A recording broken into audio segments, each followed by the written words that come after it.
A low fog clung to the castle's outer stones as morning drifted in with no rush. Frost lined the edges of each window pane, blurring the view of the snow-dusted courtyard beyond.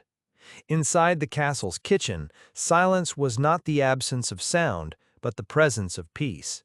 A single hearth whispered with embered warmth, its soft glow curling across flagstones and timbered beams darkened by centuries of smoke. The scent of dried thyme and rosemary lingered in the air, earthy, old, familiar. A solitary figure moved through the stillness, her woolen skirts brushing the cold floor. She reached for a linen-wrapped bundle of root vegetables, her breath visible in the chilled air. Each gesture was unhurried. Parsnips were trimmed with quiet care, their pale bodies thudding gently into a carved wooden bowl. A copper pot sat on the stove, already warming beside the fire's hush, collecting the slow offerings of the morning. Around her, the kitchen told stories without speaking. Bundles of garlic hung like pale lanterns from beams. Stone crocks waited along the walls, filled with preserved fruit and pickled turnips. A cloth-covered bowl of resting dough rose slightly, as if breathing, hidden beneath a dusting of flour. Time moved differently here, curling like steam above the pot, folding upon itself like linen napkins awaiting the feast. Outside, the wind moaned softly through arrow slits, but within these walls, the calm of preparation reigned. The winter feast would not come with trumpets, but with steam, scent, and the warmth of steady hands. A silence deeper than snow spread through the space, one of presence, not absence, and in that hush, something sacred unfolded. The first quiet steps of welcome, of nourishment, of hearth and home. The day began not with clamor, but with the muted sigh of firewood catching flame. The kitchen hearth, deep and blackened with use, yawned open, its breath slow and amber-tinted. Overhead, iron hooks and chains swung slightly in the draught, the metal clinking like distant wind chimes. Morning was slow to rise in the castle's stone heart, and the kitchen, tucked beneath the great hall, kept to its rhythm, unmoved by urgency. Cold stone met bare hands as a young boy rolled out dough with a rounded pin. The flour dust hung briefly in the air, glowing in the warm firelight before settling like memory onto the table's edges. Across the room, a stew pot accepted ladlefuls of stock with gentle ripples. It smelled of marrow bones, carrots, cloves, of deep nourishment meant to last through the frost-heavy days. Hanging nearby, strings of dried apples and smoked sausages watched in stillness, a quiet testament to weeks of preservation. Every object bore the print of time. Even the worn spoon handles, polished smooth by generations, held echoes of feasts long past. A woman stitched her thoughts into each herb she added, crushing sage between her fingers, whispering blessings for warmth, health. The feast would not begin until sundown, but the essence of it stirred already. Low, slow, serene. In the far corner, a candlemaker poured warm wax into molds shaped like fir trees and pine cones, their scents mingling with the gentle simmer of pearled barley and honeyed carrots. No orders were barked, no footsteps ran. Only the steady music of preparation, the chopping, stirring, kneading, breathing. And as snow began to drift again outside, soft as ash, the kitchen welcomed the hush. In the silent preparation of food, love settled into every seam. Beneath this quiet labor, the soul of the feast began to rise like bread in the hearth's embrace. Beneath the castle's thick stones, the kitchen lay wrapped in early winter dimness, where daylight only seeped in through a high, narrow window. The warmth of the hearth painted golden circles on the walls, flickering with the calm rhythm of a fire tended by practiced hands. A copper kettle hummed with soft bubbling, a lullaby of warmth that echoed gently off the flagstone floor. Old Cook Margaret moved without sound, her feet knowing each cold tile as she retrieved a heavy sack of chestnuts. Her joints ached, but she smiled, a faint knowing curl of the lips as she cracked each shell beside the fire. The nuts would be roasted with cinnamon and served in a bowl lined with pressed leaves. Dried bundles of rosemary and bay swung gently from the rafters above, perfuming the air with sharp calm. A young girl swept in, her arms carrying an armful of leeks still speckled with frost. They laid them out carefully, the two of them side by side in companionable quiet. There was no need to speak. The work itself, passed down like stories, had its own language.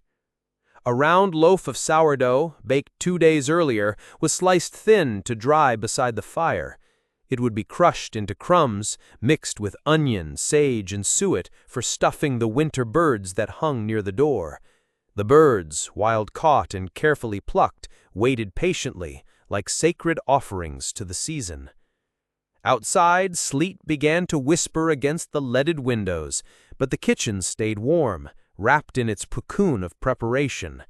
In this silence, every task was a prayer, an offering not just of food, but of memory, of patience, of comfort in the darkening months. And as candlelight joined the hearth's glow, the soul of the feast grew brighter, gently promising that winter's long nights would be met with warmth, togetherness, and quiet joy. Dawn broke like a sigh across the castle courtyard, thin light stretching over snow-covered stones. In the kitchen below the hall, the world moved slowly. The stone walls breathed in warmth from the great hearth, exhaling it gently over hung herbs and shelves of earthenware. The scent of dried lavender, smoke, and yeast filled the air, like comfort woven into scent. An elder stirred porridge with a worn wooden spoon, each motion circular, patient, eternal. He added crushed almonds, dried figs, and a ribbon of honey from the last autumn harvest. The bowl would be for the youngest scullion, who still curled beside the hearth on a blanket, his dreams scented by cinnamon. A soft hand polished pewter plates until they shone like morning mist. Another hand filled baskets with cold apples and knotted sprigs of mint. Everything prepared was done so in hush. The silence was not emptiness, it was reverence. The castle feast was not only for lords and ladies, but for the spirit of winter itself, to honor stillness and survival. Pots simmered like deep thoughts, sending up faint curls of steam. Dough was shaped for fruit tarts, its surface pressed with pine needle patterns. The red of preserved cherries shimmered like rubies in their jars. Even the butter was molded into flowers, delicate, brief, beautiful. Each small act was deliberate, sacred. A winter feast was not just built, it was woven. From soundless footsteps to flower-dusted aprons, from whispered blessings to hands folded in quiet thanks, the entire kitchen became a prayer. As the castle slowly woke, it did so into warmth, into the arms of food prepared not in haste, but in humble devotion to season and soul. Frost bloomed in white veils along the kitchen's arched windows, drawing lace patterns over ancient glass. The long oak table in the center, worn smooth by generations of hands, stood like a ship's deck in a sea of calm activity. Shadows danced on the flagstones beneath it, flickering from the hearth's low fire and the occasional gust of breath from a chimney's draft. Outside, winter was sharp, but here, warmth held dominion. Not loud, not brash, but steady. On the table, trenches of rye were being brushed with goose fat and sprinkled with sage salt. Their scent curled into the air like an offering. From a side bench, a jug of warmed mead was decanted slowly, its golden color catching the light like melted sun. In the far corner, an apprentice grated nutmeg into a bowl of cream, while a cat curled on a sack of oats, its purring the only sound beside fire crackle and spoon clink. Above, rows of hanging ladles and iron tools swayed with the draft, their gentle clinks part of the kitchen's quiet rhythm. This was a kitchen that remembered. Each step echoed someone before. Each pot bore the memory of feasts long folded into the past. Here, hands moved with purpose, but not urgency. Flour dust swirled. milk warmed beside apples stewed with cloves. Even the knives, sharp and gleaming, moved with grace, slicing not to hurry, but to reveal. The castle above might be grand, but the heart of winter lived down here.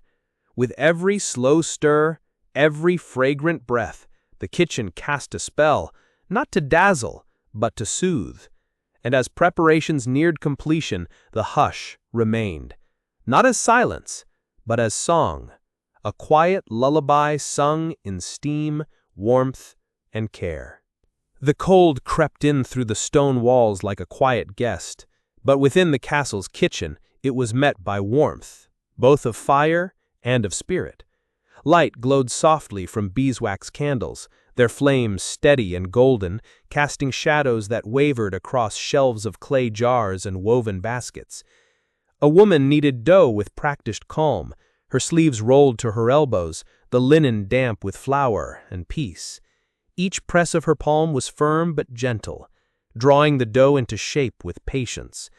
On the hearth, a pot of apple and onion compote stirred itself gently, the scent carrying memories of autumn orchards and hearthside laughter.